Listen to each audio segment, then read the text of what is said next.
હવે વાત કરીશું હીરા જોટવાના પુષ્પા સ્ટાઇલમાં આક્રમક અંદાજની। જેલ મુક્ત થયા બાદ કોંગ્રેસના નેતા હીરા જોટવાના આકરા તેવર જોવા મળ્યા। પોતાના ગામ સુપાસી પહોંચતા જ જોટવાએ સમર્થકોને સંબોધન કર્યું, જ્યાં પુષ્પા સ્ટાઇલમાં ડાયલોગબાજી કરતા જોટવાએ જોવા મળ્યા છે। તેમણે કહ્યું, ઝુકેગા નહીં। એટલું જ નહીં, તેઓએ સત્યમેવ જયતેના નારા સાથે ડરીશ નહીં અને ડરાવીશ નહીંનું પણ નિવેદન આપ્યું। સાંભળીએ તેમને।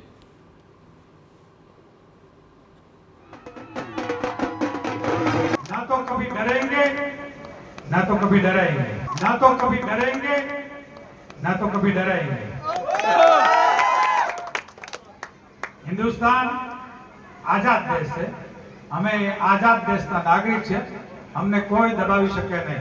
सत्यमेव जयते, साला टूटेंगे लेकिन झुकेगा। सत्यमेव जयते, साला टूटेंगे लेकिन झुकेगा।